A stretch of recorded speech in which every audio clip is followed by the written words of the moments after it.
Hello, everybody. Welcome to Catfish Weekly, episode 64.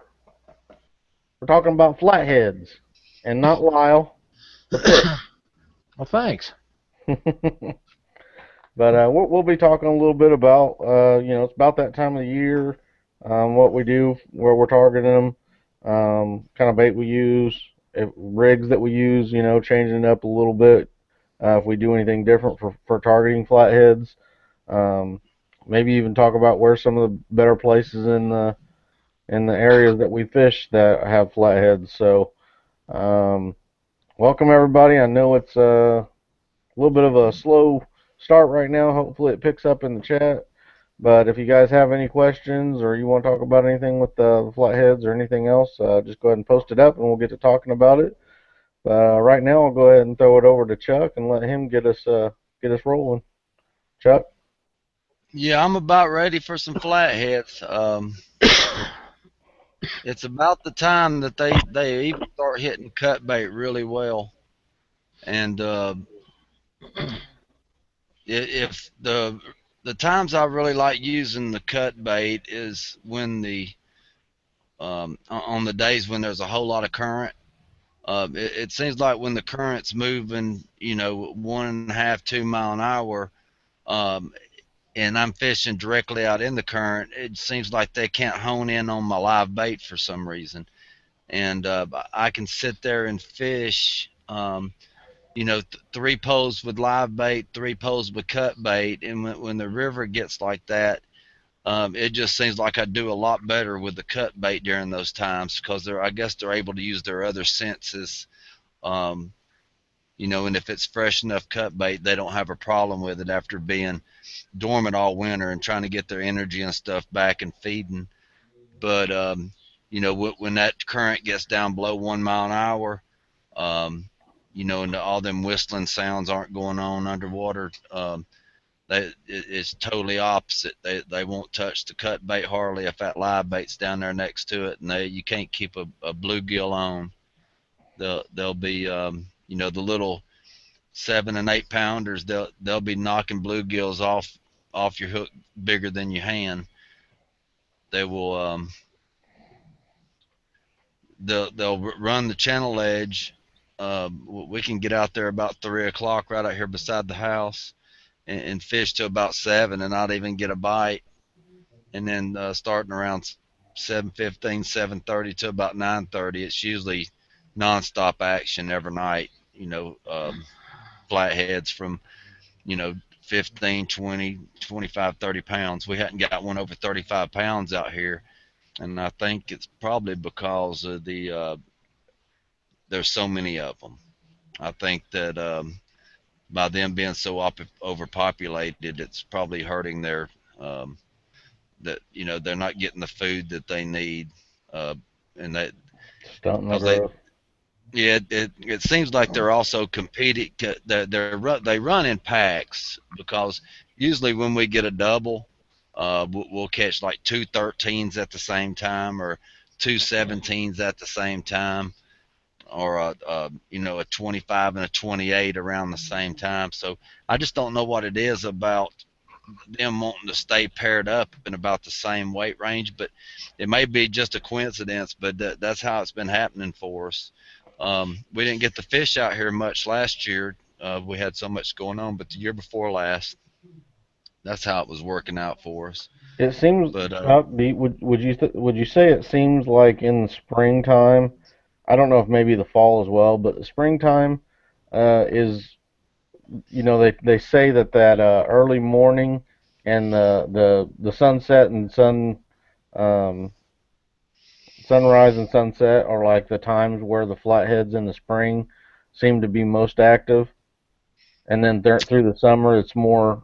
It could be later at night and yeah, it seems like in the springtime you got that hour before and after daylight and the hour before and after dark. It just seems like I don't know if they're still going back to where they hung out during the winter and just going and feeding and going back, and they really hadn't started spreading out good yet for the spawn or what. Um, but this time of year, that's mostly when they're hitting really well. On in the summer, my most exciting time to fish is, you know, 2 and 3 in the morning when, you look up and down the riverbank and you see all the possums and the raccoons running around and feeding, and the beavers are swimming around and slapping their tails in the water, and it just seems like nature's just at its max at that time. Um, and the flatheads seem like they're right there with them. I guess because there's so much action going on with the beavers and stuff going down the feed on the water and all this stuff. But that's really exciting time for me, and trophy flathead fishing. That Well, I caught a 58 on Gunner's Bull around that time of morning, and I set I set out there from about 2 o'clock, and he hit probably around 3:30 in the morning, and I didn't get another bite on any other rod or anything, and she slammed it, and you know, uh, since then that time of morning has just been very exciting for me. And matter of fact, when I got the bite, when she took the rod down, I was leaned back in my seat and I was watching a bunch of raccoons running around on the rock cliff right by my boat. And that time of morning is real exciting for me when all this nature is going on. And that if Leanne's want me to get her a big flathead, try to put her on one, let's go out and get her one. But she really don't like being out that time of morning, so I'm gonna have to talk her into some kind of arrangements for us to be out there that time of morning. If I think that's going to be about the time that if she gets one, that'll be it around here. There's just so much. It's just so hard to keep those bluegills on, and we can sit out there with larger live baits, 16-inch suckerfish, and 12, 14-inch gizzard shads, as long as they stay alive. But it just seems like we can't get bluegills big enough, to keep the little ones off of them. Well, Chuck, one thing that amazes me, and I've fished flatheads, I guess, my whole life. Uh, a 5-pound flathead can get a huge bluegill in its mouth and grab hold of that hook, and as long as you don't get excited and try to stick him too soon, they'll eat a giant bluegill. It's amazing how big of a bait fish that them uh, smaller flatheads will take, and blues will take big bait too, but usually it's cut bait. But a, a bluegill the size of my hand or bigger will catch a very small flathead. They're not afraid of big baits at all, and whatever is legal to use wherever you're fishing, the biggest I could get would be what I'd be using. Also, Yeah, I can't remember if it was Chuck Luck or Charles Luck or Josh Reitzman. Both guys do a lot of flathead fishing. Chuck Luck also, he has a flathead Facebook page, I think it's Quest for the Monster Catfish or something like that. Um, I've fished with him a few times for flatheads, and they've told me some interesting things. And I guess it's all theory, but it's things that they believe. Like, for instance, that a flathead will come along and he'll smack your bluegill and kill it, and he won't eat it. He won't put it in his mouth. He won't do anything. He'll just smack it and kill it, and he might come back to it 5 minutes later and eat it. He might come back to it 30 minutes later and eat it, and he might sit there with it in his mouth. He might not swallow it and take off running. He might smack it, come back later and just sit there with it in his mouth. And they told me if I guess you'll see a little bit of action in your rod tip and stuff when he does that, but it won't be what you're used to as a bite or anything. And one of the tricks that they showed me was that if they think that flathead is sitting there with that bait in its mouth, what they'll do is they'll actually take their line and just wiggle it a little bit, almost to give that fish a feel as if it's wiggling in its mouth, and it might uh, trigger that flathead to take off and bite down harder on that bait. And um, that was just one of the things that they had told me, and I found interesting. And basically you got to, if you see that little bit of action, you get, what looks like might have been a hit or something. A lot of people want to check their bait or reel it up, and or try to set a hook real hard, and that that flathead might have just came by and just smacked him and killed him. He might not have it in his mouth. He might not be doing anything. You just have to be patient and give it a little while. Flatheads are notorious for that, and I would agree with that. I honestly think that if you put a bait near a flathead, especially in a brush pile or around a rock pile or a log or wherever they're just sitting there, I honestly believe they come out there just to kill it. They may not. They may just kill it and leave it. Yeah. But they're going to kill anything that's around them. They're extremely aggressive, and the only time that I know of that they're not is in the winter time. But other than that, they'll they'll mismanhandle bait and big bait. I mean, they don't seem to matter how big they are. They'll kill them, and maybe they'll eat them, maybe they won't. It doesn't make any difference. But they're going to kill whatever's around them. Yep. Yeah, they are. From the time they're hatched. They that you very rarely you'll find a small little flathead. All the times that you've thrown a net, I can probably count on one hand how many flatheads I've ever seen under 10 inches long. Um, that they live up in them mud banks. They live up in them in the riprap, up in the small cracks, and they're at that time they're also ultimate predators. They're in there chasing minnows, crawfish. From the time they're born, that they are just killing things, eating live bait. So Absolutely, they'll take anything, yeah, and I've seen them chase snakes.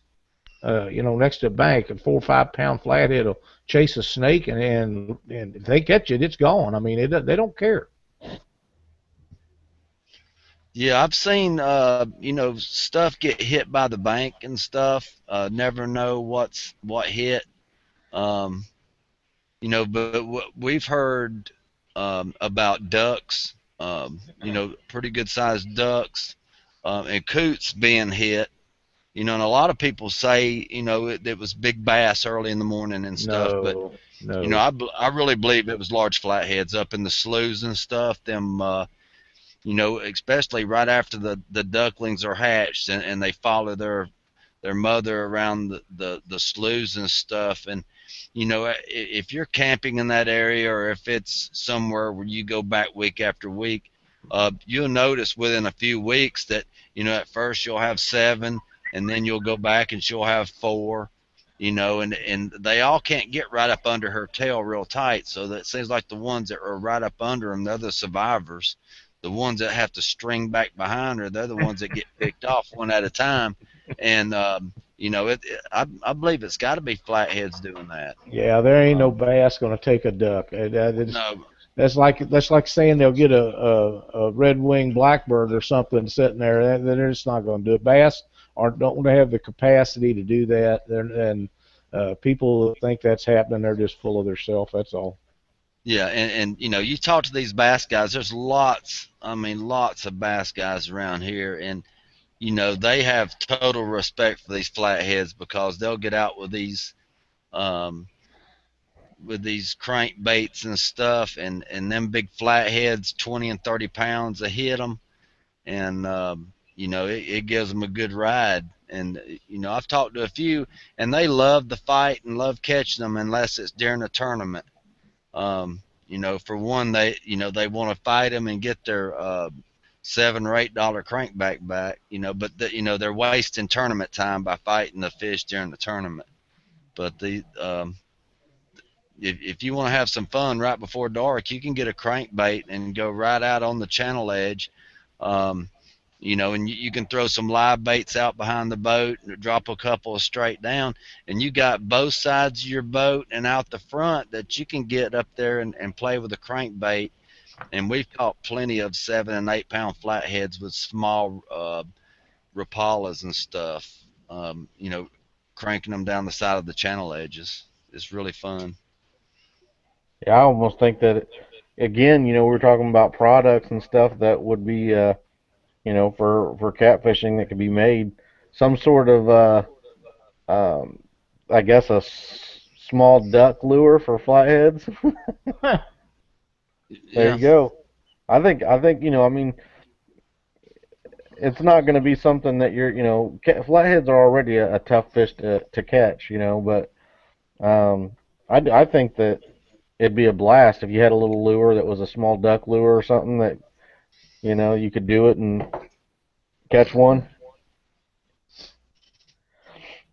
Probably be like the fish of 10,000 casts or whatever, but I'll stick to bluegill and stuff like yeah. that. I feel a lot more Um, comfortable with that. Oh yeah. yeah. So This guy that I see a bunch of posts about Keith Servans, I think his name is. He has float tube, and he'll get out and he'll use these large saltwater baits, large saltwater plastics, and large saltwater crankbaits. And he posts a lot of large flatheads getting out with these float tubes. And if y'all haven't friended him on Facebook, it's Keith Severns, Severns. He says he lives in Wichita, Kansas. He gets him that wet weather gear on or whatever it is, and he'll get in that float tube and he'll get out there and he pulls in big flatheads up his leg, sticks his leg out, and he'll take a picture of them and let them right back go. And he catches some really good ones out there doing that. yeah, that's cool. I just sent him a friend request. I'm Um, sure you did. I did. All right. Listen here, flathead. So, Chuck, what's your state record flathead out there, and is it something you think is going to be beat anytime soon?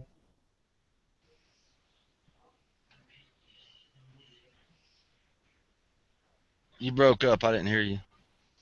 I said, what's your state record flathead, and is it Uh, something you think is going to be beatable anytime? yes, it's very beatable. It's 80 pounds, and it's from down around I guess, the Selma area on the Alabama River. It's more of the southern Alabama. Yeah, it's very beatable. Um, you know, we, Jason Bridges, he caught one a few years ago that was right at 70, and it's been released. Um, so it's probably well over 80 now, and no telling how many have been actually caught, and people never knew what they had on their rod. Yeah. You know, now more and more people are getting the equipment to actually get these large fish in the boat, or to the bank. So more and more bigger fish are going to be getting caught. Would you say that Wheeler is going to be the spot, or is it going to be um, Gunnersville, or where do you think the next state record or where are some quality places that you go to for flatheads? Well, I mean, the Alabama River is an excellent place. There's lots of 60s and 70s caught. Um, and, that river's full of nice bait fish. It's one of the places that also holds skipjack, kind of like the Warrior River does. That they have passable locks and stuff where, they're able to get skipjack all the way up to the Jordan Dam at the end of the Coosa River there. Um, it's just hard to say. Down the Alabama River, that they have blue catfish down there, but I think the flatheads still dominate down there, and they're the king of the river. Um, and I believe there'll be a bigger one caught there. The Tom Bigby also has some very large flatheads in it also. I mean, it could happen anywhere, any of the rivers here in Alabama. The Warrior River's loaded. It's produced. It's got the state record blue catfish now at 120 pounds. And it's got the world record, lock striper. I mean, it was up in the 70s. So that river holds really two good records right now, and it also has plenty of skipjacking it. I mean, it's loaded with bait fish. So that river's not really hurting either. It's a really good river. All right. You got anything Uh, else? the yeah the Alabama Catfish Trail will be hitting it the beginning of next month also. Um, and that's where the record blue came from. Um, and there's some really good fish up there. So that would be a good lake if somebody wanted to travel and participate in a really good event. That would be something that they should be interested in coming and trying out. I got another question for you. Would be, um, when you're going out and you're fishing for flatheads, what do you change up in your rigs? Or do you use a different pole? Do you use a different action? Do you use different hooks? What's different in your rigs for flatheading? Not just the way I usually present my bait mostly. Um, I'll still either use no roll sinkers or either bank sinkers on a sinker slide, which they're both going to work the same way. Um, it just depends on what type of current that I have on how I'm going to hook my bait. But I still use the very same Eagle Claw L 2022 hooks. Um, it just depends on if it's heavy current, I'm gonna hook them forward so when they'll be facing the current and the current won't be going through their gills backwards. And they seem to stay alive and more, fight and put more vibration up that way.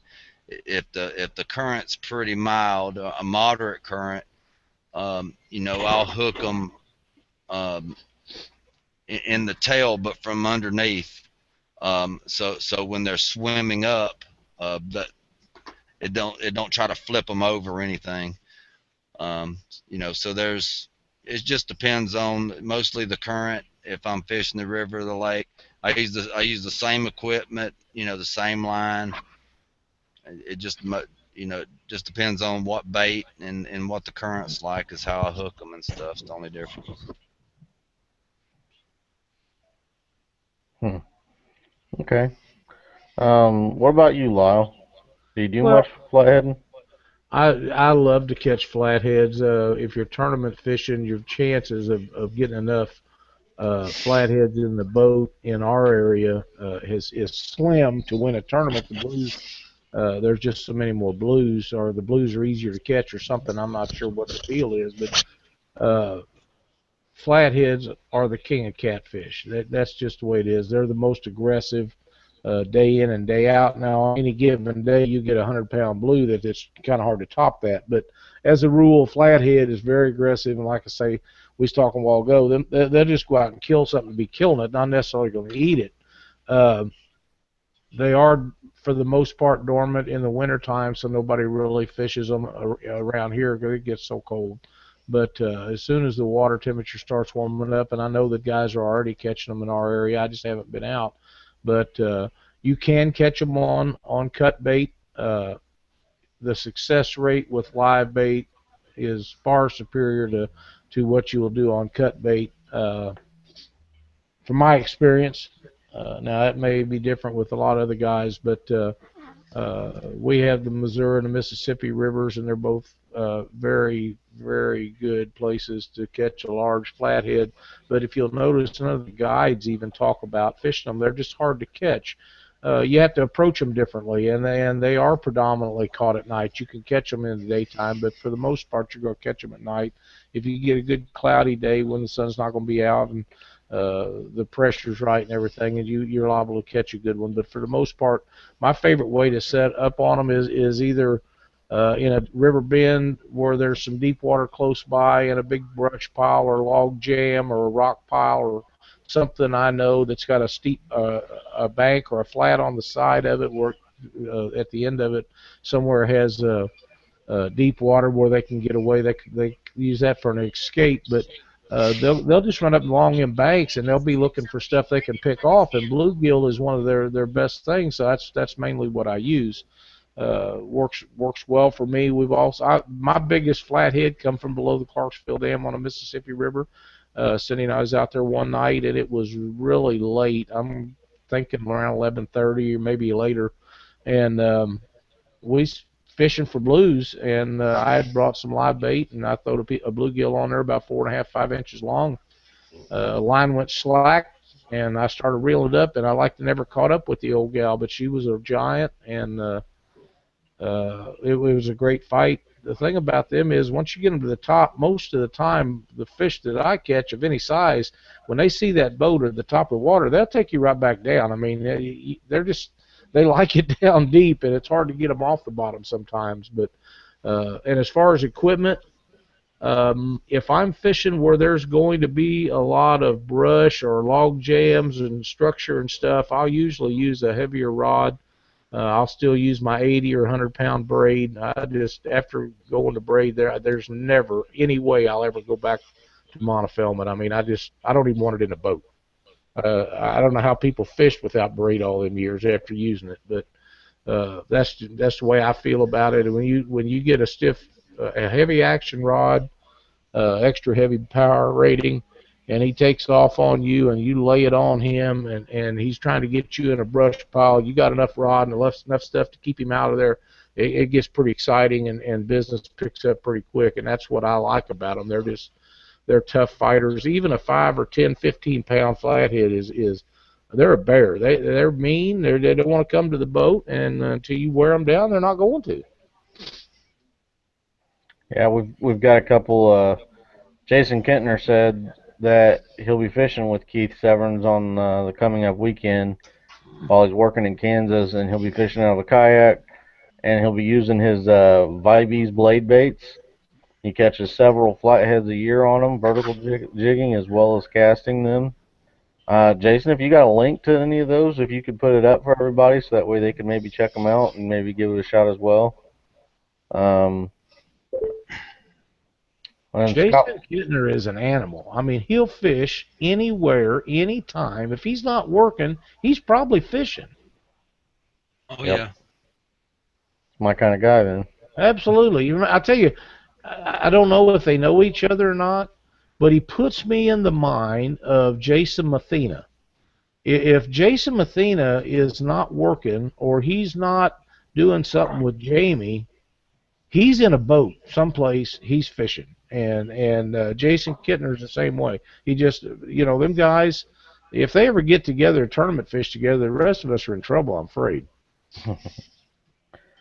One other thing I'd like to mention, and I'll try to remember to do this at the end of the show, Rob Clodfelder from Whiskerware Apparel contacted me, and they have experienced some difficulties in the printing process of the shirts. So if you placed an order with Rob or Whiskerware Apparel, don't get excited. They're getting this fixed, and they'll get your orders out just as quickly as they can. He'll be contacting you and letting you know what's going on, but don't get excited. They've just had a little printing problem. They're getting it fixed, and they'll be getting them shirts out to you just as quick as they can. I mean, if you're all out of clothes and you ordered one and you're like Wednesday's the last day and I'm going to be naked after that, you might want to go to Walmart, Goodwill. But don't worry, folks. Rob will take care of you. He's the take care of you kind of guy that he is.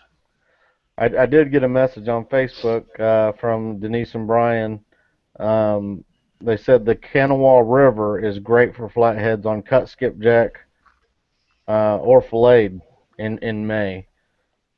So it's something to keep in mind too. And around me, We've got a few places: Cataract, Monroe, White River, the Ohio River. Those are all good flathead locations.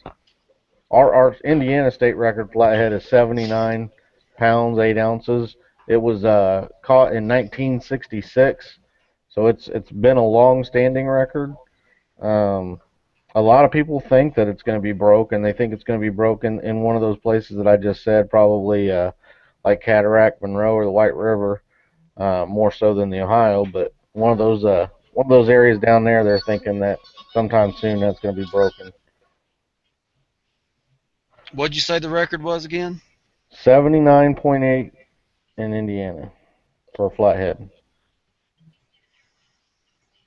and that was 1966. Wow, that's a pound less than Alabama. Yeah, it's pretty much equal, except there's a couple of states that have some over 100, but pretty much 80 pounds is about a probably maximum trophy um, that I've seen. I do know the Maumee as well. The Maumee up in northern Indiana, the border between Ohio and Indiana, is also a great flathead river. I've never fished it. It's one of the places I'd love to go and fish too, because I've seen pictures of some giant flatheads from that area. And yeah, um, 66 to 75. Scott Woody asks when the flatheads start to spawn. So yeah, about 65 to 75 in that area. I believe different size fish will spawn. I believe the smaller fish will start spawning earlier than the larger fish. Um, at least that's what another Jason told me today. So, It's uh, 67 already on my river. 67 degrees already.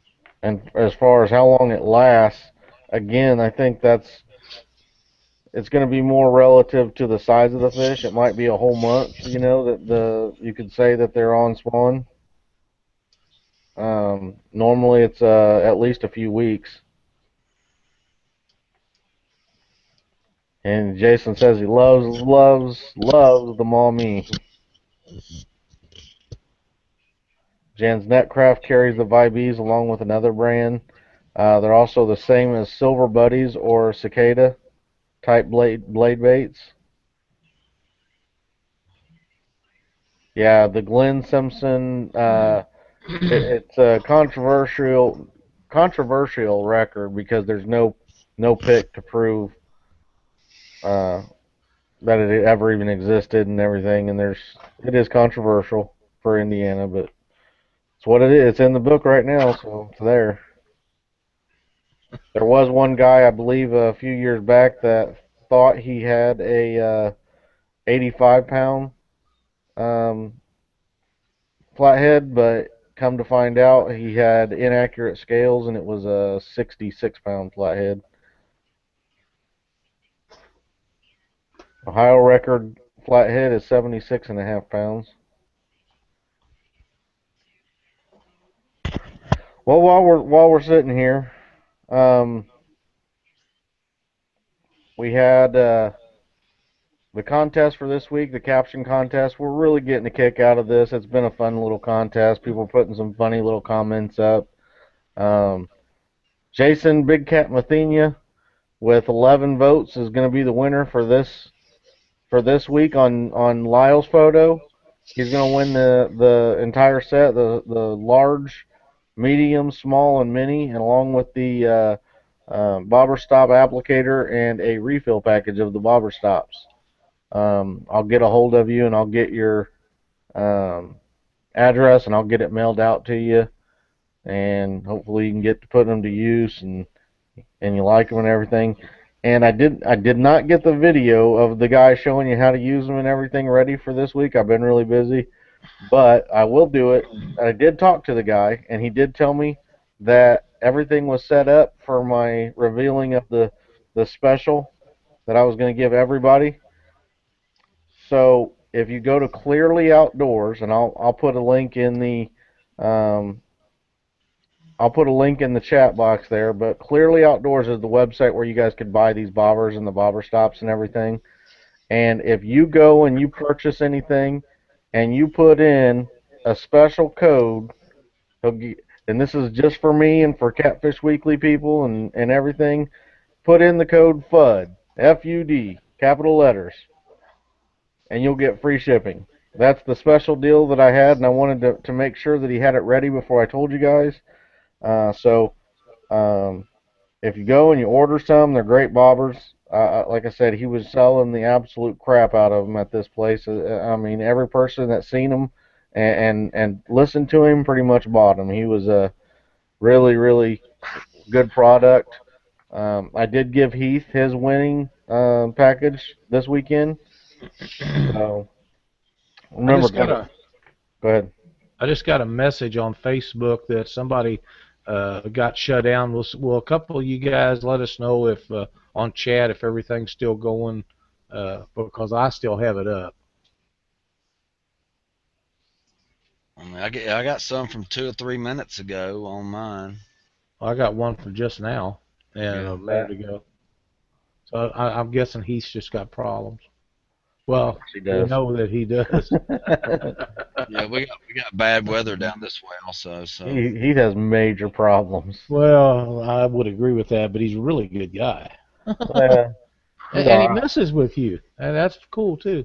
But yeah, we was talking about the contest. That contest has really been a lot of fun. I know we had a good time with when Chuck's thing up there, and I enjoyed them guys this week talking about different things and stuff. So it really has been a lot of fun.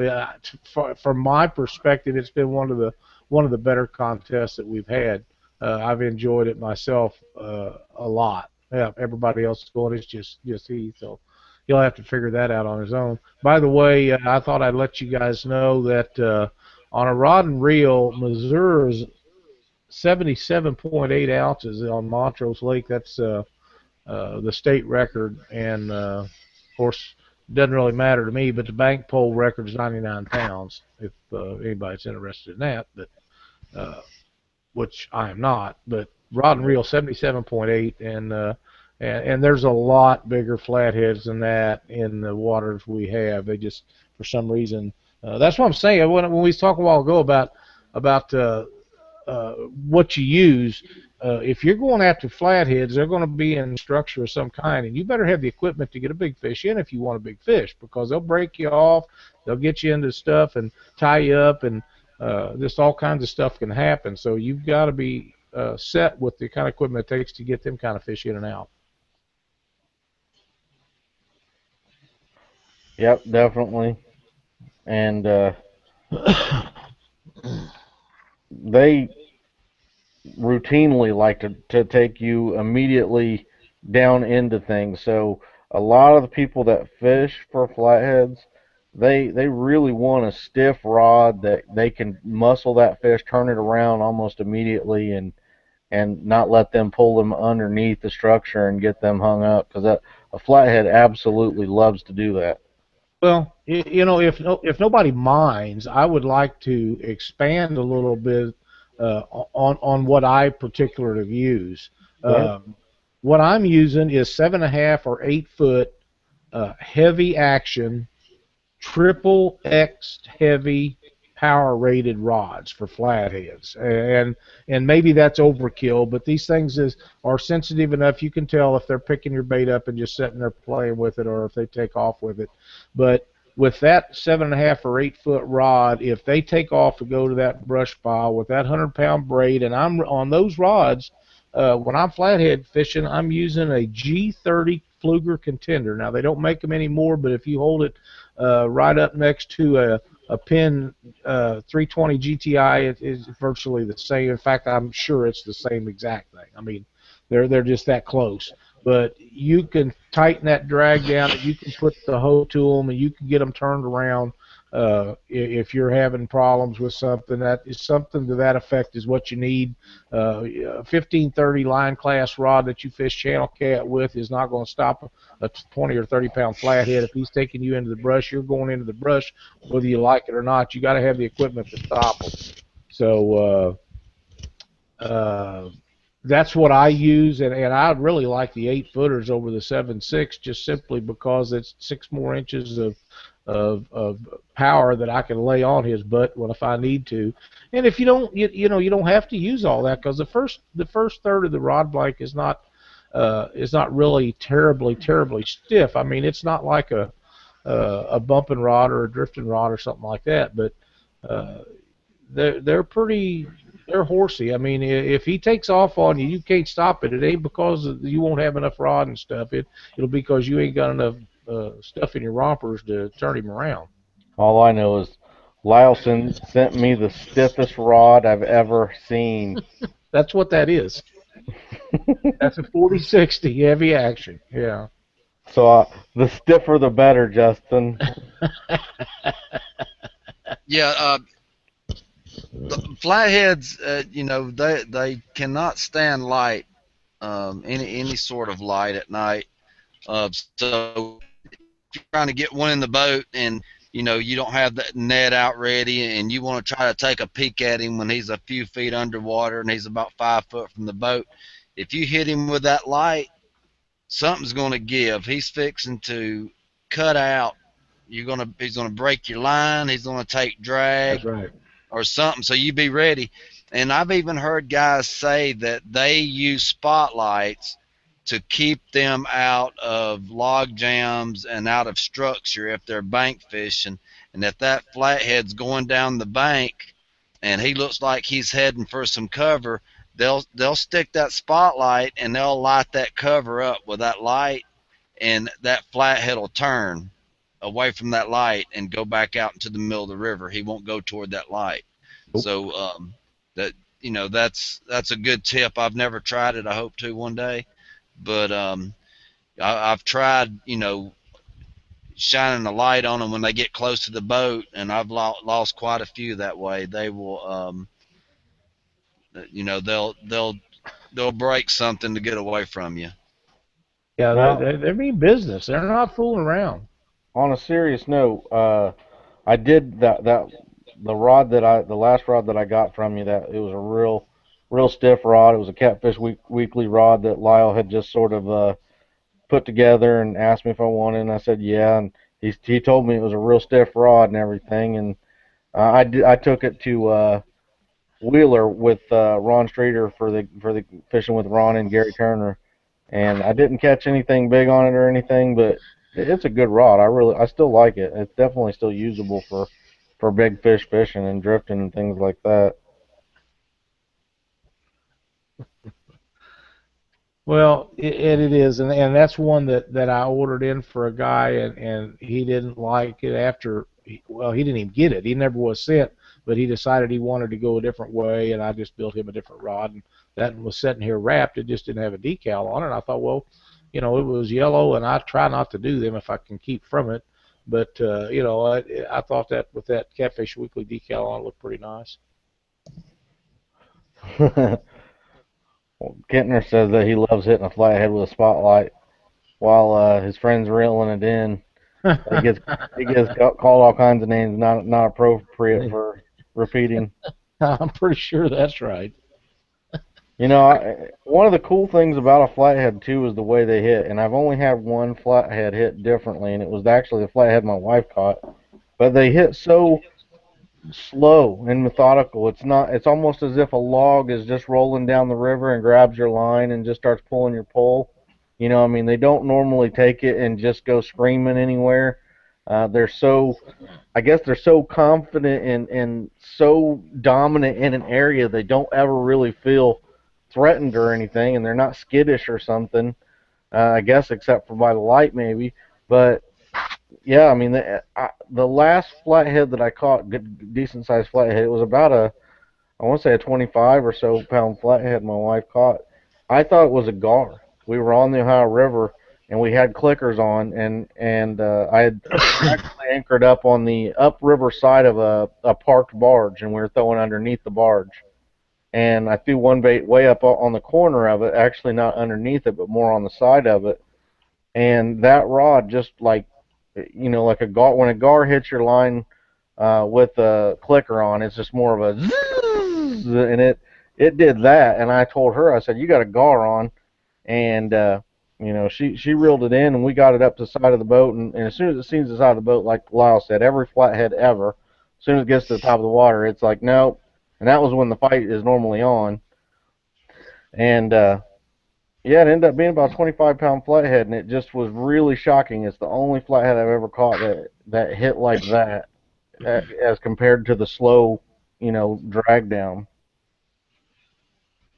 Well, like I say, the best one I ever caught, the line got slack, and I didn't think I was ever going to catch up to it. When I did, it was directly under the boat, and it was headed down the river. We was below the dam, and I threw this 5-inch bluegill or whatever it was up in the eddy where the current is slack, and I guess it was just waiting up there for it. It wasn't very long, and it just took off, and I thought maybe the sinker had moved, and I started reeling it up, and pretty soon I couldn't catch up with it, so now I'm in panic mode, and I get caught up with it, and then I can't lift it up off the bottom, and I don't remember now. It was around 50 or something, maybe a little more of that, maybe it's a little less. We waited and took pictures of it, but I don't remember now, but that's a couple years ago. But they're blues fight extremely hard, and they use the current to their advantage, like all fish do. But when you got one that is stone cold down on the bottom and you can't lift it up, most of the time it will be a big flathead. Most of the time. Yeah, that's after I caught that 58-pounder. That's when I really started saving up and trying to get better gear. Because I caught him on a 5600 C4 in a ugly stick catfish rod, one of them white ones that cost $30, and had 17-pound Berkeley big game on there. It took me 45 minutes to get him in. I was by myself, and I had to drive him about a quarter. It's probably about a half a mile total to get pictures taken. And I would drive down the river a little bit, and I'd lift him out the side of the boat and hang on to him for a minute. And then I'd hurry and pull him back in the boat, and I'd cut out down the river a little bit more, and I'd stop, and I'd put him back in the water for a little bit. And I was going to make sure he wasn't going to die. It took me forever to get in.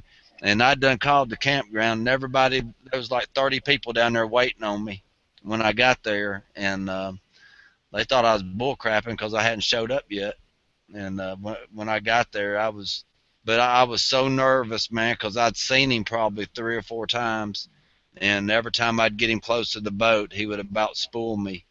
And them 56, I mean them 5000 series, they don't have a whole lot of line capacity on them. And I got down pretty close to being able to see the spool a couple of times, and I would catch back up with him, and I had him in open water at 60. I was around 60 foot straight down, but the ledge went up to about 12 foot in the side, and he got up in there a few times. But I thought for sure I was going to lose him. And then 45 minutes later, I finally got him in the boat, and he was about as wore out as I was. But go ahead. That's when I decided I needed bigger stuff, and I won't ever give up that combo I caught him on. I've still got 4 of them exactly alike, but I don't ever put big baits on them anymore. I was up until that one that we got below the dam. I had fished Truman Lake on the Osage Arm of the Osage River a lot. We lived in Springfield, and I'd run up there. It's an hour and a half drive, and I'd go up there a lot of times by myself, and it was a real rainy, cloudy day, and I'd been catching these blues just one after another, and I had some live bluegill, and actually was catching some blues on those live bluegill, and I got a really nice, and I don't remember, 35, 40 or so pound fish on, and got her up to the boat. It was right before spawn. She's right next to the bank. And she wouldn't fit in the net that I had in the boat, and I'll never forget that, because when you're by yourself, you instantly go into panic mode, and I'm trying to get the net over, and it go over her head, but she had her pectoral fin stuck straight out, and it wouldn't go over them. And I tried to wiggle it and couldn't get it on there, and I reached down and tried to get her by the mouth, and the hook got me, and I said that'd be enough of that, you know. So the next thing is that I'm bouncing her with that rod up and down, and finally get the net underneath her of her tail and just drag her over the side to get her in the boat. But you got to have equipment, and since then I've got giant nets. I mean, a lot of times they're too big for the fish that we use them on, but I'd rather have it that way than not be able to get one, because that fish, if it hadn't have been hooked so good around the bottom lip, I'd have probably lost that fish not being able to net it correctly. So get the right equipment. He's lying. He was there. He was filming. What? Hot tub and leather chaps. Heath?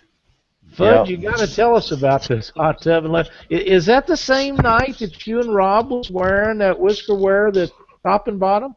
Might as well be. It's a story, so I guess it can go wherever it needs to go.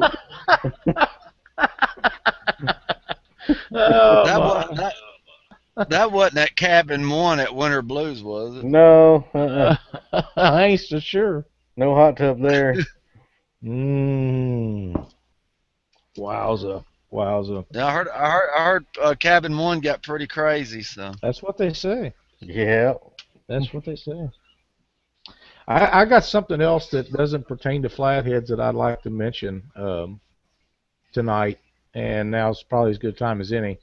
We had a tournament this past weekend, and Louisiana, Missouri, there's some pretty decent fish caught down there. Everybody says you can't catch big fish. Well, you can. You just got to find them. I mean, we didn't find them, but Brad Pruitt and lost for words here.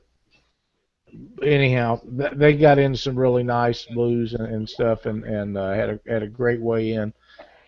We chose to go a different direction, and we went up by the Saberton Dam, and I know there's some guys from the Missouri Department of Conservation that watch our show. I know that. They've told me they do. So, fellas, get out from your office, get in your boat, and run up to the Saberton Dam and see those nets and trot lines and all those commercial guys that are taking thousands and thousands of pounds of fish out every day. They won't even leave their nets and stuff. They're staying there 24 hours a day and checking them every hour or two and taking them over behind the L dikes and kicking out the fish they don't want and putting the rest of them in, and they take them to their truck and they haul them out and they go back in a couple hours and get them again. Yeah, Josh DePriest was the other guy. Thanks, Cindy. They had a really nice weigh-in. But you guys, that river is not just Illinois because they're parked on the Illinois bank. They're using the Missouri ramps to access that water. And you can check them and make sure we know that Illinois does it or has them guys on an honor system. They are cleaning our fish out. So do your job, please, and get this fixed. Thank you. All right. I know, Chuck, you had a little bit that you wanted to talk about, too. Yes. There's been a bill. It's a House Bill 258, HB 258. I've put a couple of links on the chat tonight. The first one I put up right around 7 o'clock. It's a list of our senators. The second one I put up is just where you can go. You can click on this link. You can download the bill, and you can actually read what the bill's saying. It's been going on. A couple of weeks ago, we found out that it snuck its way into the House, and it was voted for unanimous. So it went on to the Senate, and they're trying to get gill nets back on the Tennessee River and its tributaries.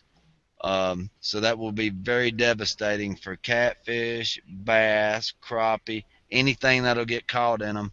You know they're supposed to throw the game fish back. They're not worried about catfish at all because catfish is not a game fish in Alabama. That's sad. So, they're going to be getting drum, catfish, and spoonbill. And these bass and stuff will get in them. They're not worried about them. They'll grab them by the tail. They'll pull them through these gill nets backwards and about pull their gills completely around their head. And, they'll just float around, swim off, or whatever they do. They're not going to take their time getting these fish out. Um, you know, it they've been using them on the Tennessee River in Alabama for a long time. When we finally got them out of here, but somehow they're saying that there's a lot of families up in North Alabama that have relied on them for years. We're taking money out of their households because they're not able to provide for their family because they want to use gill nets to fish to feed their family with. And they're trying to grab the hearts of these senators and these House guys and get this thing passed again. So if you would, you can get on the link I put on there that has a list of our senators, and you can look them up, send them emails, and just tell them what you think, tell them how much you love coming to Alabama and fishing the Tennessee River. Because the other places around the United States has been devastated, and they're going to be losing a lot of business by tourism if this gets passed. Well, not to interrupt you, Chuck, but these guys have used gill nets and stuff on the Mississippi River for a long time, and you're right. They do not care what kind of damage they do to what fish, whether they have to throw it back or not, and it's a shame. It's a crying shame that Alabama does not consider a catfish a game fish. It is more of a game. You're not ever going to convince me, I don't care what state it's in, that a 20-pound flathead or blue is not more of a game fish than any 10-pound bass. I mean, that would be... It's like a gay fish. I mean, it can't fight like a catfish. A 20-pound blue go up there and have him for dinner. How can you not classify that as a game fish? I mean, that's just crazy. I mean, and what classifies a fish as a game fish is the amount of anglers that are actively pursuing them on a constant basis. In Missouri, catfish is #1 fish fished for. In most states, the catfish is like 2 of the top 5. There's 2 Usually species. they're the top 3. Yeah, so I mean, it's always been a highly, targeted fish for sport anglers. For sport. I mean, they're a game fish. They're a sport fish. They're just as much of a fight and or more of a fight than most any other fish out there, and it's just more of the stereotypes, I think, that has kept it down for as long as it has, and I think it's starting to change. And when these states will say, and I don't care if it's Missouri or Alabama or Illinois or whatever it is, if they would sit back and look at the amount of revenue that they take just off of catfishing, that they'll be amazed at what they're losing by letting these commercial guys rape these rivers and send these fish over to these. I'm going to get myself in trouble here, man. I'm getting a little excited. These pay lakes, because these ass clowns are all they're doing is killing these fish and making money off of what belongs to the public. And I don't care what it is. Anybody that lets them cross state lines with a live fish, not only should the people taking them across the state line be prosecuted, but any officer or official that has anything to do with not getting them laws changed should be prosecuted also. If you take a deer or a rabbit or a squirrel across state line, you're going to jail. It's no different with a fish. They are wildlife. They belong to the public unless you catch it to eat it or do whatever you do with it, but it's not for sale to be taken across state lines without commercial license, and that's another law that needs to be fixed. Now, officials, you stand up and take notice to what people want to do. That's your job. That's why you are put in those positions. Yeah, like we've said before, if it was deer, if it was just about any other species that has more recognition, it'd be stopped in a heartbeat. Absolutely. I mean, nobody's going to say, yeah, it's okay for an Illinois high fence farm to come down to Alabama, take our deer, take a trailer full of them at a time all the way back to Illinois and let people pay $5,000 a day to come hunt these trophy deer or whatever. You know, what I mean, it's just it's silly. You know, the whole concept of even thinking that it's all right and allowing it for any state that's doing it right now is silly. I mean, there's got to be easier ways to prevent this from happening. You know, them guys that want to have these pay lakes, there is a place for them. And I may have said this before, but I'm going to say it again. I lost a nephew last year that was paralyzed from his chest down. He was in a wheelchair. He used to get in his wheelchair and he'd go down the blacktop road to a pay lake because that's all he could fish. And he would sit there all day. They'd go wake him up out of his wheelchair, but make sure he was okay, check on him. They was the greatest people to Nathan that the world has ever known. They took good care of him. But if you want to have a pay lake, raise your own fish. Stop stealing the fish out of the rivers. Even if you got commercial license, those commercial licenses are for harvest for you to sell to people to eat. They are not for you to take to other states or to any state and put it in a pond and not feed them and watch them die after they've caught to it 3 times and you profit off of them. That's not what commercial fishing's for. No. All right, Chuck, go ahead and if you got a closing statement or anything, go ahead and go with that. Well, we got a little tournament. Daniel with Alabama Catfish Trail. He's going to be having a tournament on May 2nd on Bankhead. That's that's a small pool on the Warrior River. That's where we was talking about that. There's 2 major records come out of there. It's going to be a day tournament from 7 a.m. to 4 p.m. at Franklin's Ferry. So if any of y'all want to come down and fish it, he'll be ready for you. He puts on a very good show and a very good service for us guys to fish, and we're trying to get more participants. So come join us, and it's a real good time. That's all I got. All right, Lyle. Well, again, I want to congratulate Josh DePriest and Brad Pruitt on the win at Louisiana. They had some really nice fish. Boys, you guys, you don't think there's any fish other than below the Alton Dam. You're badly mistaken. The last 2 tournaments we down there had some really good fish brought in. So the fish are there. You just got to find them. If you spend as much time up here as you spend down there fishing, you'd find them up here too. Maybe not the numbers, but they're here. Fishing was tough over the weekend, but you know we all had a good time, and that's what it's all about. The next tournament we're having is, I believe, May 2nd in Burlington, Iowa. Be a Channel Cat tournament up there. We was up there and had the benefit up that area last year for Calvin Myers, and it's a great place to catch some really nice Channel Cat. Our area doesn't hold the Channel Cat in sizes of a lot of areas around, but that's one of the better areas. So come join us at Twisted Cat Outdoors. We'll be having that tournament up there. I just want to mention one more thing, and I know I've been kind of bad about this tonight, but these commercial guys are killing our rivers. If you guys are in my area, St. Louis north to the Iowa line, if you see places where these guys are in there, call me, send me a text, send me a message. I've got the video camera ready to go. We've got to get something stopped on this. When these guys are hauling boatloads and boatloads of fish out of there, the only way we can do it is to get names, numbers, pictures, videos, stuff, and get it to the MDC and say, okay, boys, now we've done your job for you. Get some laws passed, and that's what I intend to do.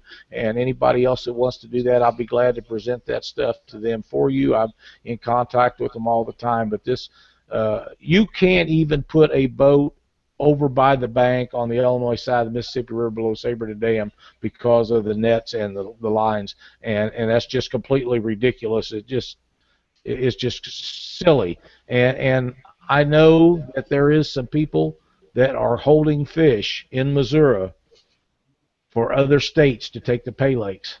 And I promise you, fellas, if I find out who you are, I will turn you in to the conservation department. If I could possibly get pictures or video, I will see that you are hung from the highest tree, whatever I can do, because you are killing us. You don't realize it. The few $100s off of a fish is nothing compared to what the devastation you're doing to our waters, and I'm tired of it. That's it for me. All right.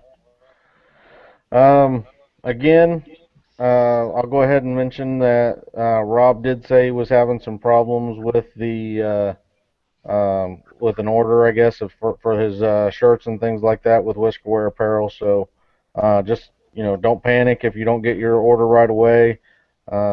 He's definitely got it in the works of being fixed, and you'll get your stuff out.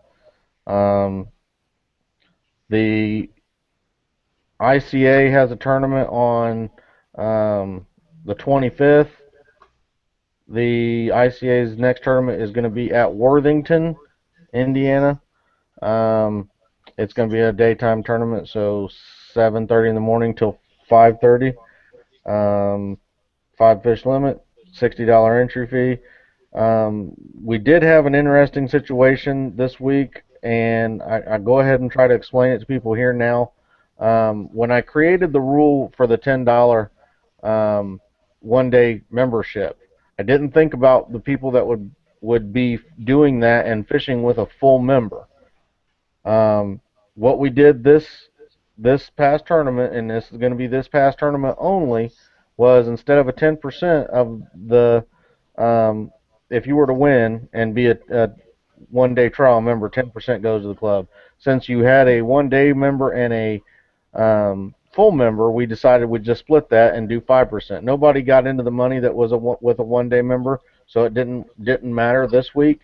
But for all future tournaments, if you are a full member and you fish with a one-day member, you're basically going to agree that no matter what, if you get in the money, the 10% of that money is going back to the club.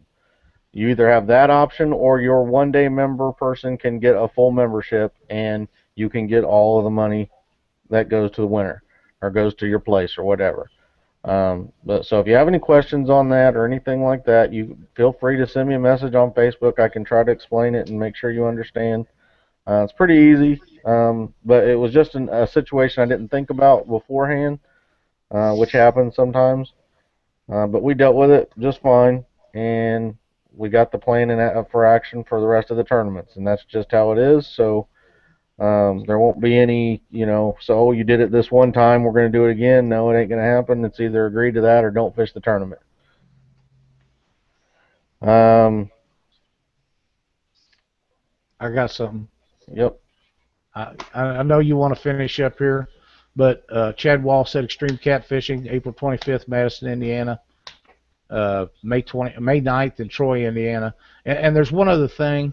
I got a message, and I really think that I ought to put this on here, that there is a rumor that you was disqualified for the tournament the other day for a takeoff thing, and I wish you'd explain that to us, please. Heath is a doofus, and that's all there is to it.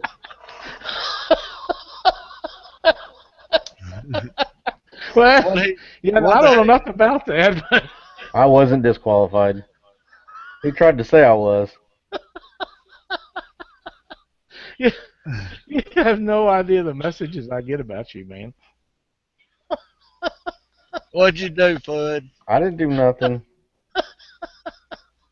I may have took off a little faster in the wake zone, but the buoys are messed up, man. They had the buoys all angled. I'm sorry. I could. He was telling me about this, and I'm reading it, and you're trying to close, and I couldn't stop myself. Hey, what about a picture for you this week? Yeah, I was getting ready to say too.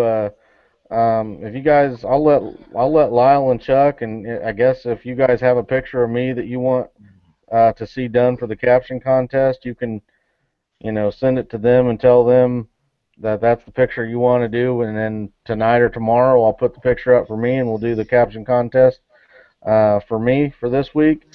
We'll choose the winner next week. So, yeah, Alan Pickett said Arizona's largest catfish tournament, the Fat Cat Classic, 5th annual, will be held at Bartlett Lake, Arizona, May 1st and 2nd.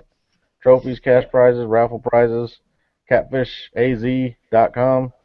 Check it out. Now, Chris, Yep. you're in Indiana. I'm in Missouri. Chuck is in Alabama. Alan Pickett, thank you very much. You're from Arizona for watching our show. We appreciate it very much.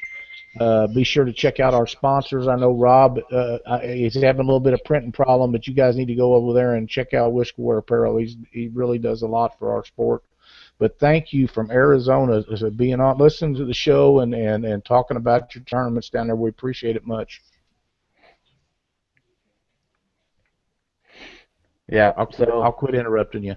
No problem. It's I think besides the April 25th tournament, I won't go on any further. I mean, we've got plenty of weeks before that we'll be able to tell you. I will congratulate Casey and Johnny, Casey Tudorow and John Lemaster, for winning that at Morse Reservoir this Saturday. I'm gonna tell you guys right now. I'm not gonna keep thanking you guys. You ain't gonna keep winning. I'm gonna beat you. That's all there is to that. Them boys are animals. Congratulations, you guys. You're awesome. I mean, hey, couple of young guys like that have taken the world by storm, and they just got it going on. Well, they're getting beat. That's all there is to it. Fred's going to put the beat down on them. That's right. Attaboy. It will be happening. Metamora this weekend, is that I think that might be the southern Indiana Catfish Tournament Trail. Or it's Medora or something. Here, I'll look it up real quick. I got it on my phone. I will be at that tournament too.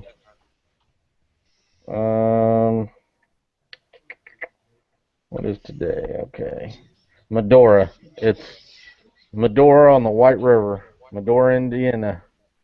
Southern Indiana Catfish Tournament. I'll be at that. Those are $80 entry fees with a $10 big fish. And river probably still up down there, so. Well, I wasn't going to interrupt you, but will you please explain the chaps holding the banana thing? I have no idea what that even is. Well, it has to do. Somebody knows about it. They're just making crap up right now. No. I can't believe that anybody would do that. They watch it on the show. Chap, what now? He was wearing chaps holding a banana? Yeah. In a hot tub. Rob wearing our Whisker Wear undies. Well, I know you won't bring a banana in the boat, so. No, well, banana in the boat. A hot tub's not a boat, but it's still water. All right, guys. I need to go walleye fishing. I'm leaving. I'm going walleye fishing. Oh, man. What are you going to do there in your spot? If nobody's in my spot, I promise. But, yeah, so you guys know about the advertising. Advertising's still available.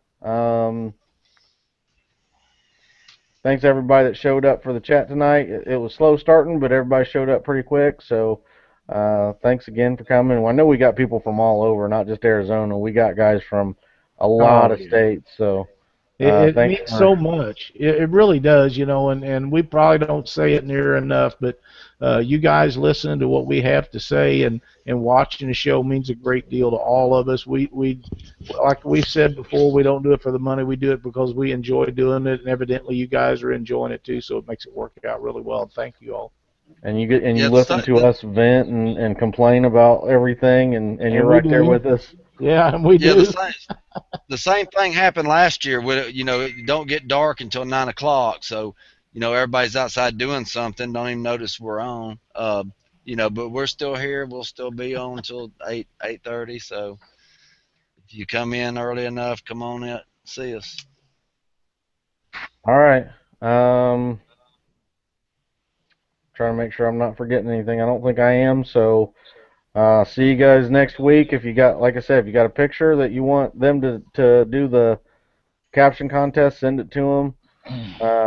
They'll let me know, and either tonight or tomorrow I'll put a picture up of me, and you guys do the caption contest, and we'll pick a winner next week. So until next week, everybody, stay out of my spot unless you send me $20, then you can fish it.